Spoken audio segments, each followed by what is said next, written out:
one, and here we go. Another micro lesson. We're live, and we already had it's about 9 people waiting in the waiting room. So thank you guys for being patient and waiting to get in. And as always, welcome to another micro lesson. My name is Rick Barcellos. I am the brand and community manager here for Growth and the host of our lessons. And today we have some really awesome people joining us. Folks from Arrows, Daniel and Kim are here with us. We're going to be talking a lot about sales, AI, all the really cool things. I always say this: you guys are not here to hear from me. You're here to hear from them. So, guys, please take it from here. We can hear from you. You can do whatever you want. All right, let me get the deck open and close like 12 things so my computer does not fall apart. Great. Kim, can you see it? Yep, all good. Great. Hey, everybody. Thanks for joining us. I'm Daniel, CEO of Arrows, and Kim, if you want to. I'm Kim. I run operations and a bit of marketing and some other things at Arrows. Yeah, so if you don't know, if you haven't heard of us, we're in the HubSpot ecosystem as an app partner. So we spend all of our time building for HubSpot customers, selling to HubSpot customers, working with HubSpot, et cetera. We kind of build this a collaborative layer on top of HubSpot. So if you think of HubSpot and your CRM as, like the database of your relationships with your prospects, your customers, everybody, and in all the context of that, which is a big part of what we're going to talk about today. That's the store of your context. And then how do you add new context to that? It's meetings and emails and kind of think chats and whatnot, like you're adding new context in there. And then Arrows becomes the place that you kind of layer on top of that to share with your partners, share with your customers, share with your prospects, all of that context in a collaborative space with them. So that's where we fit in. Kim and I are going to talk about a few things today, if you want to run through it, Kim. Yeah, so if anyone follows us on LinkedIn, Daniel and I are both pretty active. But We're very sorry. Yeah. But we have been talking a ton about like AI note takers in HubSpot. So that's obviously you know the title of the micro lesson is turning your meeting notes into closed won deals. So we're going to be talking a lot about that. So if you're running sales demos or sales calls, you likely have an AI note taker involved in that. And so what can you actually do once you have those meeting notes to help your sales team, help your buyers actually buy faster from you? So we're going to be covering like why having your AI meeting notes matter and why it's a foundation of layering on top of HubSpot any kind of AI that you want. We've got 6 ChatGPT prompts that you can use with your sales calls or your transcripts from your meeting notes. Why it's important to sync your AI notes into HubSpot. And then we're going to do a demo of Arrow Sales Room. So showing you a really thorough use case of like, you can have these notes in HubSpot and this is what you can actually do to help close your deals faster. And we're going to try to do it relatively quickly and hopefully not too fast so that we zoom through everything. I think a big thing also worth talking about is like, why does this matter? We think about this at Arrows a lot. We built this tool for sales rooms, for sales teams running their sales process that we call sales rooms, and a customer onboarding tool. And really, when we think about both of them, like, why are we spending our time doing this? It's because we want to maintain momentum throughout the buying process, throughout the customer onboarding process, and really with our customers in general. Like everything kind of comes back to this word we talk about a lot, momentum. And it's something we all want, it's like the time between meetings, if you can collapse that or keep our customers and prospects engaged during that time, whether that's a buying process or, an onboarding process. The meetings are really the check-in points, and really we should be doing work and kind of keeping things going in there. And so, like I mentioned before, the meetings are kind of this context transfer window. It's a silly AI way to say all that, but it's really where we are talking to our customers or our prospects and just sharing information, what's going on, here's what's happening in our two companies. And, the better we can utilize that to actually keep things moving, that's when we end up having, kind of better results and happier customers who are purchase what they want to, when they want to, and then get to value way faster and stick around for a long time. So the why, I think, is really important here.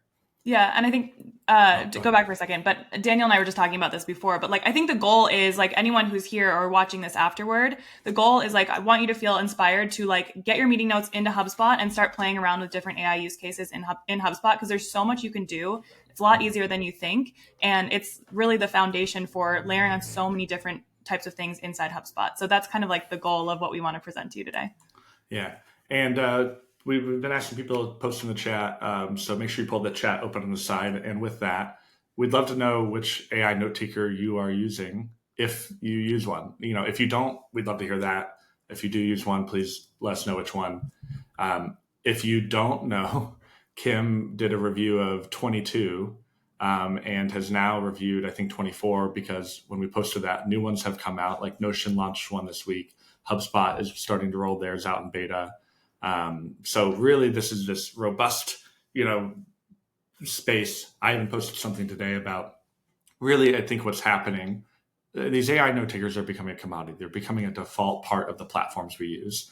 And Fathom and Grain and Crisp, Read, Sibyl, a lot of these ones that people are sharing, they've come in as being the note taker. And what you'll see from them is they're starting to try to build more layers of powerful stuff on top of that. So yeah, Kim put in the chat her guide. A little bit of a spoiler, the one that came out on top is Fathom. Granola, if people have heard of that, is also pretty popular in terms of the call, like the summary notes, the quality of those. So those are two of the better ones in terms of the summaries. The integrations are very good.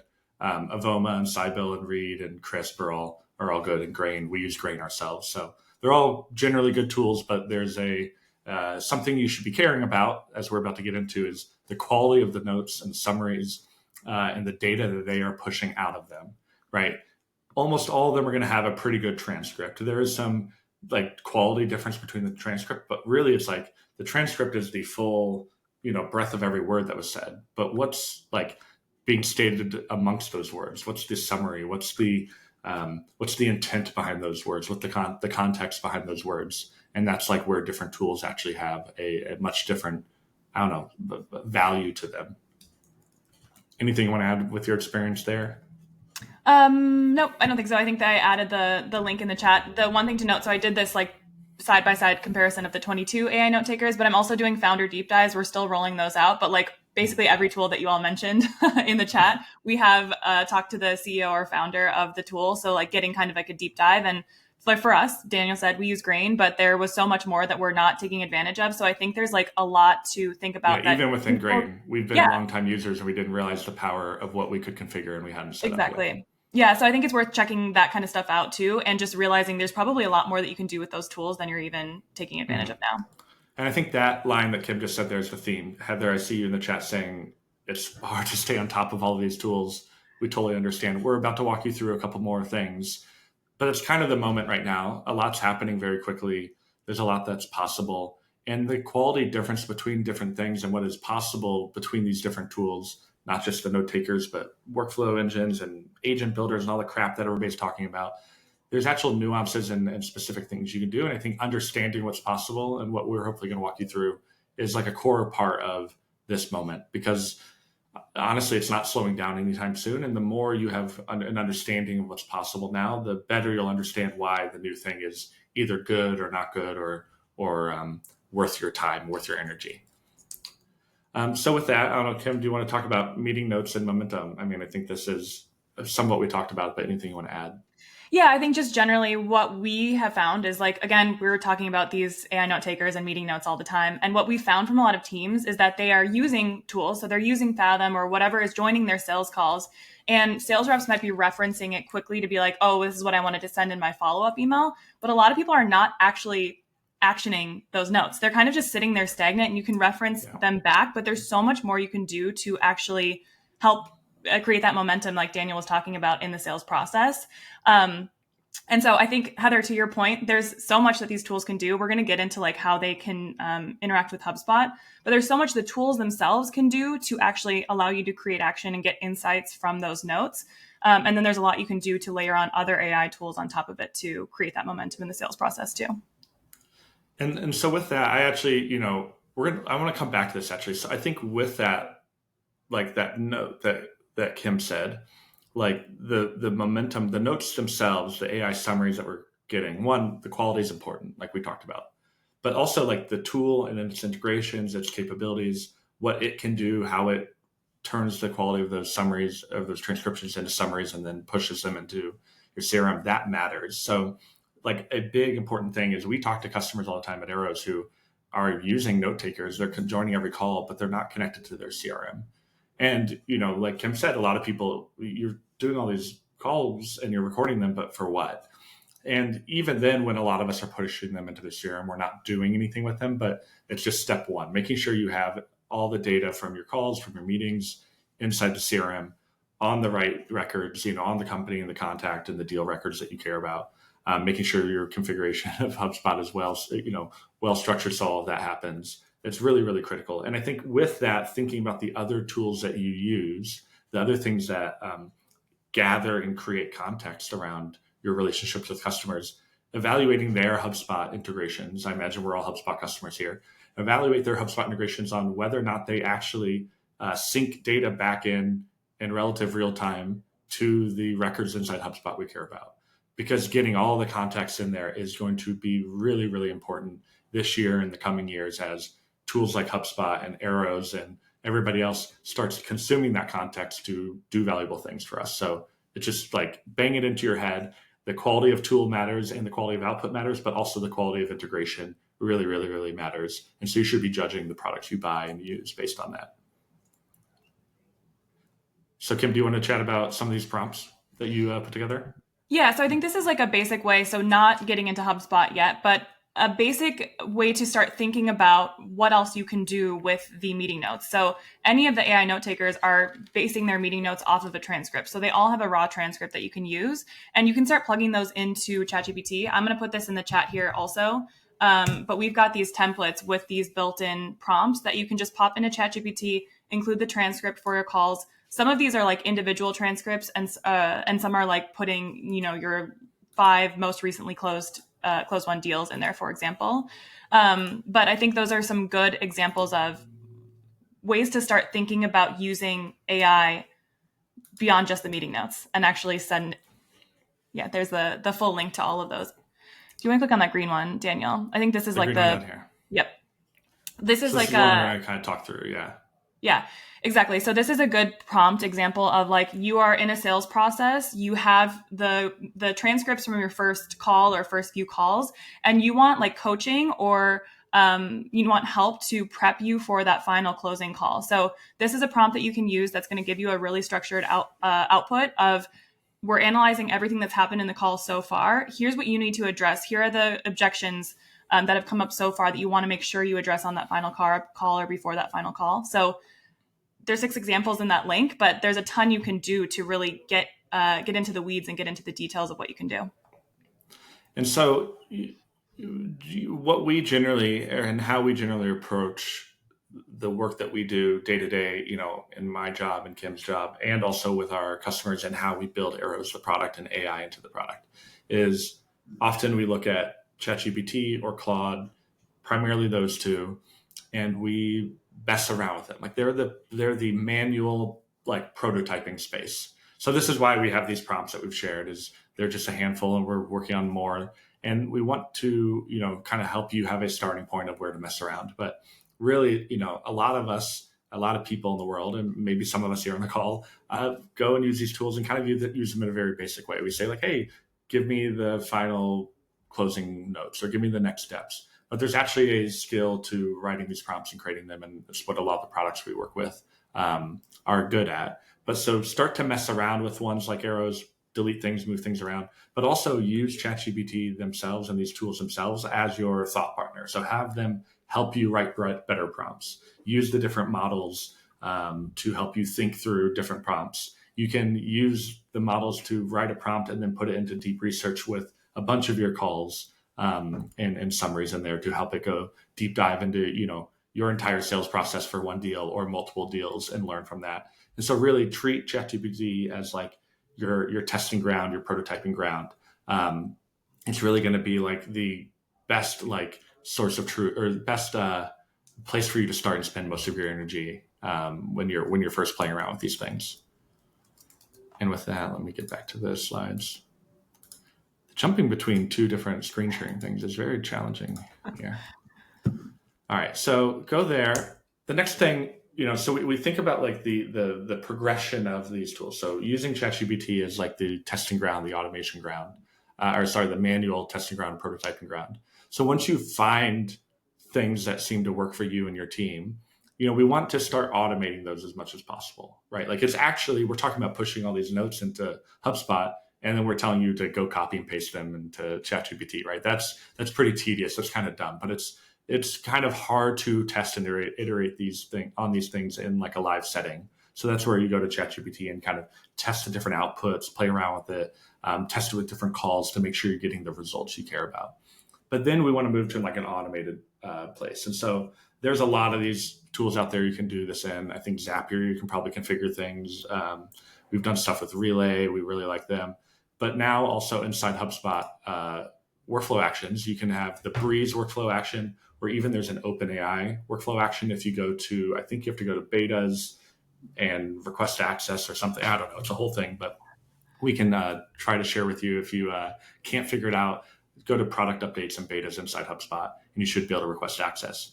The nice thing about the OpenAI workflow action compared to the Breeze action is Breeze uses like HubSpot's controlled, settings, whereas the OpenAI action allows you to put in your own API key, meaning you get billed on your OpenAI account for the usage of it. And then there's fewer limitations on usage because you can blast it with a bunch of information in each prompt. And so you'll see here, we made the most basic workflow just to kind of get a sense of what you could do. So what you'll see here is we said, when any deal enters this deal stage of alignment and exploration, meaning we're going to like getting to our late stages of the sales pipeline for us, we have OpenAI. We have a workflow action there that goes and takes a part of the prompt. We didn't want to throw it all in there, but take the prompts that you played around with manually inside ChatGPT and dump them in here. You can change some of the settings to choose a different model. If you whichever one you were using to get the best results, make sure you align with that. And you'll see here we have put in just the meeting description. And so you can pull in all the context and the properties off your deal. You can go get associated information, whether that's from the company, properties, or stuff that you're pushing in from other tools like Clay maybe, or just grab what we did is grab the meeting, most recently updated meeting from this deal. We pull in the summary of that, the description of that, and drop it in here. And then afterwards, when we get that result back, which would be our meeting prep notes, we just create a note. And you could have that send in a Slack, based on the next meeting scheduled time. You could have that be a note. You could have that be, something that's added to a property. There's a lot you could do here, but this is the sort of stuff you should start playing around with. And you should start expecting of the tools you use, because your process is going to be a little bit different than everybody else's. And so, having a good understanding of how to create these prompts, get the right information out of the properties and the objects inside HubSpot in an accessible way, that ends up being really critical. And the thing I'll add to that is right now, the way HubSpot's been built, it was not built up until now with this sort of use case in mind to go grab all this context off of, the objects we have. So some of this is clunky, but that's why it's like actually really useful to play around with now to see you can get a lot further than you imagine if you just believe that it's possible and you mess around for a while and tinker for a while. But they will certainly keep making grabbing context easier, getting all the meeting summaries instead of just the most recent one, et cetera, into a system like this. And then you'll see, I'm sure, more tools where this sort of thing is a lot more possible soon. Anything to add on this, Kim? No, Heather just asked if this is available for the free version of HubSpot, and so this is because this is a workflow action. So you do need to be on Pro or Enterprise in one of the hubs in order to get access to the workflows in HubSpot. Yeah, so workflow automations, and then I think the OpenAI stuff is it's not built if you have access to workflows. So good question though. But this sort of thing, this use case is something you should also be able to do in Zapier or a lot of the other, kind of maybe more affordable automation tools. We just are big fans of keeping things in HubSpot where possible. All right, so with this, if you're imagining what we've done until now in this call, like we've put the meeting notes into HubSpot. We have other tools pushing context of other things happening with our customers and our prospects in HubSpot. Maybe we have tools going out and doing some research about companies and putting them as notes in HubSpot. We're, have an OpenAI workflow action that's doing some research or editing or giving us a certain take on some of our meeting notes. What do we do with all of that? And that's where we're going to now talk about arrows. Let me screen share. again. I'm just going to say really quickly while we're doing this, the OpenAI is enterprise only. That's what Joshua said in the chat. Oh, really? So that might be true, and we didn't realize. But didn't realize that. I kind yeah, of forgot we were on enterprise. Good call out. Thank you. Yeah. We didn't mean to spread misinformation. Yeah. So appreciate you all. The Breeze one is not on enterprise. I just found messing around with the Breeze one, it's a little challenging with things like meeting notes because the length of meeting summary notes can be long, and the Breeze prompt, I don't know the length, but they kind of keep you to a pretty tight prompt, so they let you do a big summary because they're worried about their API usage. I imagine that will change, but they'll bill us up out the butt for it. So, all right, we're on a deal in HubSpot. Everybody can see a deal, right, Kim? Yep, you're all good. Okay, cool. So we're on this deal. We were just talking about everything we just said. I've got notes in here. The customer wants to do a proof of concept. They want to start a trial. These are internal notes. These could be automated notes like we just talked about in the workflow. I've got customers sending emails. Before a meeting, they're sending a request or things they want to cover. We've got the actual meeting summaries, right? We just did a call. Here's the link to the recording. We use Grain, like we said. Here's some summaries. And so all of this stuff is just context, right? And a lot of us don't really go look at this very often, I imagine. If you do, great on you. But a lot of us are, jumping between meetings, back to backs. You're writing your follow-ups at the end of the day. And so this is where Arrows comes in. And we want to show you Arrows and how it's possible, but also think about this is what is coming for a lot of tools and a lot of our processes. So when I get off a call, if I get off a demo, I got my call recording and it syncs into HubSpot within a couple minutes at most, maybe even as fast as 30 seconds. I think Fathom is particularly fast. And all that summary goes in there. And I want to send a follow-up email within the 2 or 3, 5 minutes after I get off a call. So Arrows over here, you'll see we have this create room. And so I'm going to click create room and it fills in the customer name and the website from the deal. And I'll come choose my template. And what I'm doing right now is creating a space that I'm going to share all the resources that I want to share with my prospect. Everything we talked about, I want to share the call recordings. I want to share, the resources they asked about, pricing, our next steps. I want to get them to schedule a meeting. All of this to maintain that momentum between, the calls and meetings and actually gather more context if I can. But driving engagement and keeping them involved is really what I care about here. And so sending a follow-up email with a bunch of links that send them all over the place that they can't really forward to their team very easily ends up being a real pain. And so when I've done this, you'll see I've created this sales room. On the left, this is our internal nav, so the customer doesn't see any of this. And actually, if I close this, you'll realize I'm still all inside HubSpot. So I'm on the deal, and this sales room is attached one-to-one to that deal.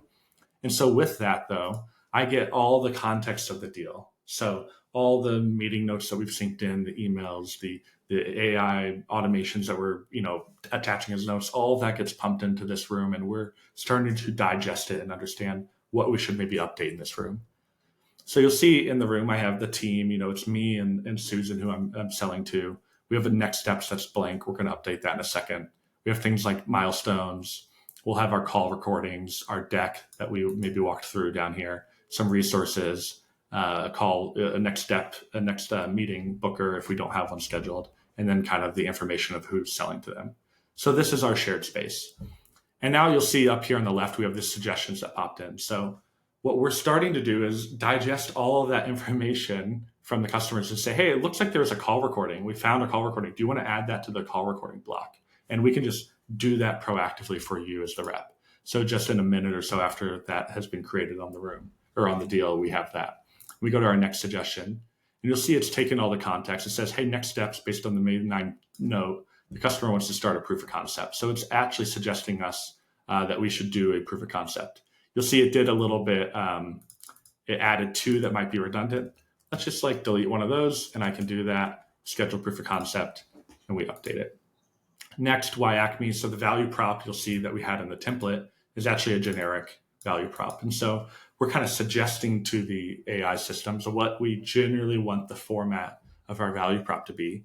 But it's then taking all the meeting and email notes, everything they emailed about, saying, here's what we want to learn about, all the AI summaries. And this is where, again, the AI summaries end up being really valuable. The better the AI summary is, the faster it sinks in, the more robust it is, the more true to what they actually told us it was, the tools like Arrows that build upon these notes and summaries, or the OpenAI prompts or workflow actions that we're building, like they all use that information, right? So I remember playing the game of telephone as a kid. Like imagine all the tools going through and passing these notes around. They'll just get degraded quality. So you really want to have a very high bar of the AI tools that you're using and the way that they're passing information around. So I have this, updated value prop based on the notes that we have, and I can just accept those. And same, it knows that we asked about case studies and a note, and I can add those. And now I have this fully updated sales room back here where all the stuff that we just, talk through and walk through in just a couple clicks, I have this fully updated space that I can go send to my customer. And so I'll just click the send follow-up button. And this will, again, take all the context of everything on the deal, all the meeting summaries, all the information we just added to this shared space. Hey, we have the call recording, we have the next steps, we have our milestones, and it generates a follow-up email that I can just copy and paste right into my email very quickly. So, that is just a few steps of how to build a follow-up email that actually is robust and engaging for your customers, but relying on all the information that you sync into HubSpot, and why all of that stuff we just walked through is pretty critical. Anything you want to add to that, Kim?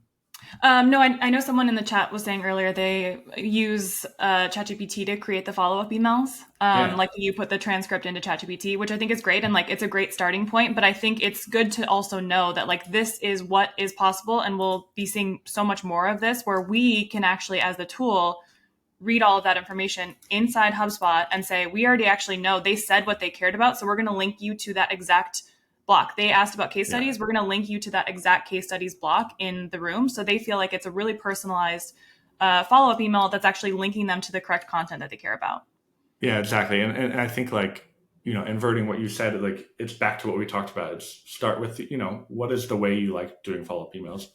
You're already doing the thing, you're manually prototyping it, but you're having to copy and paste stuff between systems. And so it's a great like early test. But what we think about at Arrows is how do we make our team who is busy, have a very ergonomic, easy to use, easy to reach sort of workflow. So when I'm looking at my deal and I'm coming in here to update, the pipeline stage or next steps or anything that I need to manually update, sooner than later, HubSpot will probably start updating a lot of that for us. So when I'm on this deal and just kind of verifying everything, I can just come over here and click send follow-up email, and it's gone and generated all of that based on not just a summary, but also their previous emails and also the room, like Kim said, and links right to those resources. So again, like think about like not just what we're doing in ChatGPT, but think about what's possible and start pushing for and expecting more. Because one, tools like Arrows, we want to know about that and build that. It's a lot more possible than we all think is actually possible right now. But also I think over the next 6, 12, 18 months, we'll see like this is barely scratching the surface. And so it's pretty exciting, but it really comes back to this, like we can't say it enough. Make sure you have high quality, useful information and context inside HubSpot or inside the tools you use, because that's really what's going to power everything. I think the last thing I'll add there, like this is like sort of a pitch for Arrows in a way too, but like the other idea here, and Daniel mentioned this, but like Fathom, for example, is a tool that I think says specifically that they get their notes into HubSpot super quickly, like within 30 seconds or a minute or whatever after the meeting ends. So those meeting notes automatically get pushed to HubSpot. Arrows is automatically creating the sales room, automatically creating the suggestions in the follow-up email. So it really does become a thing where rather than, and it's totally fine if you're using ChatGPT for your follow-ups, but rather than like copying and pasting the transcript into ChatGPT, working on the prompt there, it's all happening automatically in the background. And so something that would have maybe taken 15, 20 minutes after a sales demo can actually take 5 minutes, and you can feel really good about the quality of the resources that you're sending to your prospect. So going back to the title of this micro lesson that we're doing is like turning your meeting notes into close one deals. So this is an example of almost automating a lot of that process. Your sales reps don't have to think about, okay, I entered this deal, I have another meeting coming up in 15 minutes. What do I have to do? This is an automated process that's happening because we're syncing everything and connecting everything together inside HubSpot. Exactly. And here's what it looks like once you send it to your customer in that link. They link in and come right to any of the sections in here. They can add comments or see the call recordings that we shared. So that's it. Yeah, we're right at time. Perfect timing. Wow, that was literally spot on timing. If I got penny for each time that happened, I'd have maybe a penny or two. Well, thanks, Kim. Thanks, Daniel, for the lessons. Of Great time. course. Thank you, everybody, for engaging a lot throughout the lesson. Lots of really great questions. We have a couple that I think we didn't get to. So I know we're over time, but maybe we can just very quickly address a couple of these. We'll start with one that was a little further back in the lesson. Kieran asked, "How have you found? Has anybody found a way to seamlessly transition Teams recap meeting note summaries into HubSpot records?" Yeah, I think he means Microsoft Teams. Yeah, So yeah, that might have to be something for the chat. We haven't really used it, and so I don't know if that's like likely it's going to be a Microsoft Teams feature request, Yeah. hopefully, or like a HubSpot Teams partnership. yeah. Kieran also asked at the bottom, is this a sales room? Yeah, Kieran, I know you've looked at Arrow's onboarding plans. So that's the sales room that we were showing. And I didn't show, but you can add them as tabs. So, the onboarding plan could be a tab and the sales room could be a tab. And they kind of connect to different pipelines in HubSpot and different workflows. But yeah. And then we have one more from Heather.